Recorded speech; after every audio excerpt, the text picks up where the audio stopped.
జై శ్రీరామ్ అందరికీ నమస్కారం వెల్కమ్ టు న్యూస్ అఖండ నేను మీ కస్తూరి శ్రీధర్ మిత్రులారా మీకు ఒక అత్యద్భుతమైన న్యూస్ తీసుకొని వచ్చిన ఈ న్యూస్ ఎంత బాగున్నదంటే ఈ న్యూస్ విన్నాక చూశాక నా మనసు అంతా కూడా సంతోషంతో నిండిపోయింది సరే ఆ సంతోషాన్ని మీకు కూడా పంచాలని చెప్పేసి ఈ న్యూస్ని మీ దాకా తీసుకొని వచ్చిన ఓకేనా రాముని కరెన్సీ ఉండాలి తెలిసినా మీక విన్నారా చూసారా ఎప్పుడైనా కూడా ఈ విషయం చాలా మందికి తెలియకపోవచ్చు సరే ఇక న్యూస్ విషయానికి వద్దాం ఏదో కరెన్సీకు రాముని పేరు పెట్టడం కాకుండా రాముని పేరు మీదనే ఎవరా మన రాముని పేరు మీదనే కరెన్సీ ఉండాలి అదే రామ్ కరెన్సీ ఈ కరెన్సీ పైన మన శ్రీరాముల వారి బొమ్మ కూడా ఉంటుంది అబ్బా అసలు ఎంత ఒక్కసారి ఆ నోటు కన్నా దొరికితే ఒక్కసారి అట్లా రెండు చేతులతో పట్టుకొని అటు కళ్ళొద్దుకోవాలని ఉన్నది మీకు ఎట్లున్నదో ఏమోనా అంతేకాదు ఈ రామ్ కరెన్సీ అత్యంత విలువైన కరెన్సీ కూడా అమెరికాలో మహర్షి వేదిక్ సిటీ అనే ఒక చిన్న సిటీ ఒకటి ఉండదు అమెరికాలోని అయోవా రాష్ట్రంలో ఈ మహర్షి వేదిక్ సిటీ అనేది ఉండదన్నమాట 2001లో ఈ నగరాన్ని స్థాపించినారు ఈ నగరాన్ని మహర్షి మహేష్ యోగి గారి చేత స్థాపించబడిందన్నమాట ఈ నగరాన్ని మన హిందూ మతంలో ఉన్నటువంటి వేదాలను ప్రామాణికంగా తీసుకొని ఈ వేదిక్ సిటీను నిర్మించారు ఇక ఈ వేదిక్ సిటీ తరపున ప్రత్యేకంగా ఒక కరెన్సీని ముద్రించడం ప్రారంభించారు అదే మనం ఇప్పుడు చెప్పుకుంటున్నటువంటి రామ్ కరెన్సీ ఈ రామ్ కరెన్సీ అనేది ఒక కాంప్లిమెంటరీ కరెన్సీ అన్నమాట ఇక్కడ కాంప్లిమెంటరీ కరెన్సీ అంటే జాతీయ కరెన్సీతో పాటుగా ఉపయోగించే మార్పిడి మాధ్యమాన్ని కాంప్లిమెంటరీ కరెన్సీ అంటారు దీనిని ఆల్టర్నేటివ్ కరెన్సీ అదేవిధంగా స్థానిక కరెన్సీ కమ్యూనిటీ కరెన్సీ అని కూడా అంటారన్నమాట ఇవి సామాజిక లేదా స్థానిక ఆర్థిక లక్ష్యాలను కలిగి ఉంటాయన్నమాట అంతేకాకుండా ఇవి పరిమిత పరిధిలోనే ఉంటాయి అర్థమవుతుందా సహజంగా ఇలాంటి కాంప్లిమెంటరీ కరెన్సీలను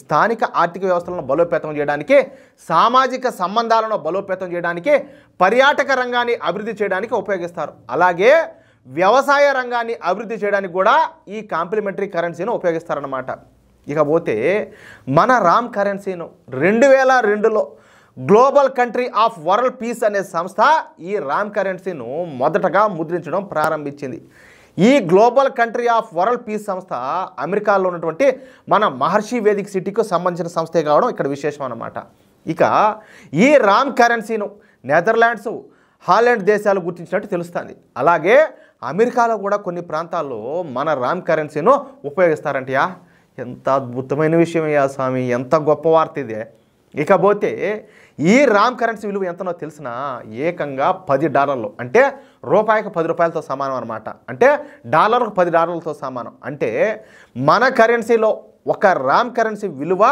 దాదాపుగా $860తో సమానం అంటే ప్రపంచంలోనే ఏది మొత్తం యావత్ ప్రపంచంలోనే ఈ రామ్ కరెన్సీ అంత విలువైన కరెన్సీ అన్నమాట ఈ రామ్ కరెన్సీలో మొత్తంగా 3 రకాల నోట్లు ఉంటాయి అవి ఒకటి వచ్చేసి 1 రామా 5 రామా 10 రామా అని చెప్పేసి 3 రకాల నోట్లు ఉంటాయి ఏది ఇప్పుడు రూపాయి నోటు 5 రూపాయల నోట్లు 10 రూపాయల నోట్లు ఎట్లుంటాయో ఆ మాదిరిగా ఇక 10 రామా నోటు విలువ అయితే ఎంతో తెలిసిన $8,600 ఉంటుందన్నమాట ఓరి స్వామి ప్రపంచంలో ఏ దేశ డబ్బు కూడా ఇంత విలువ లేదే మన రాముడు గొప్పదనం అయ్యాదే మన రాముడు ఉన్నాడంటే ఆ విలువ ఆ మాత్రం ఉండాలా ఉంటుంది అట్టా ఇక ఒక ప్రత్యేకమైనటువంటి ఉద్దేశంతోనే ఈ రామ్ కరెన్సీను ముద్రిస్తారు వ్యవసాయ ప్రాజెక్టుల అభివృద్ధికి ప్రపంచ దేశాల్లో ఉన్నటువంటి పేదరికాన్ని అంతమొందించడానికి అలాగే ప్రపంచ శాంతి కోసం ఈ రామ్ కరెన్సీను global country of world peace సంస్థ ప్రారంభించిందనమాట అయితే ఈ గ్లోబల్ కంట్రీ ఆఫ్ పీస్ సంస్థ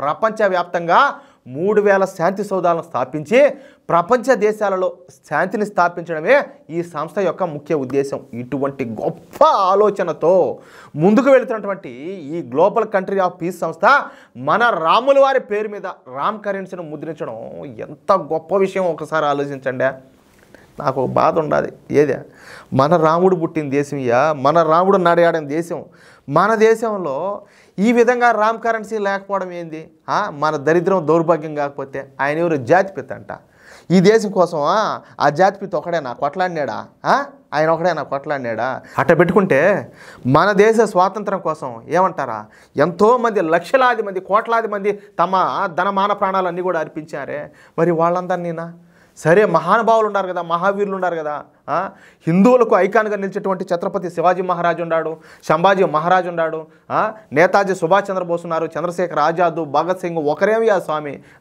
వేలాది మంది ఉన్నారు. ఇంతమందిని పక్కన పెట్టి 500 రూపాయల నోటు మీద ఆయనే, 100 రూపాయల నోటు మీద ఆయనే, 200 రూపాయల నోటు మీద ఆయనే, 50 రూపాయల నోటు మీద ఆయనే, 10 రూపాయల నోటు మీద ఆయనే, 20 రూపాయల నోటు మీద ఆయనే బేస్ బాగా గరుగు పండకేసి ఈ శాకి పీసేసి రుద్దుతానులా మన నెత్తిన ఆయన్ని తీసుకొచ్చా. ఇప్పుడు భగత్ సింగ్ కూడా దేశం కోసమే పోరాడినాడు, ఆయన ఉరి తీసినారు.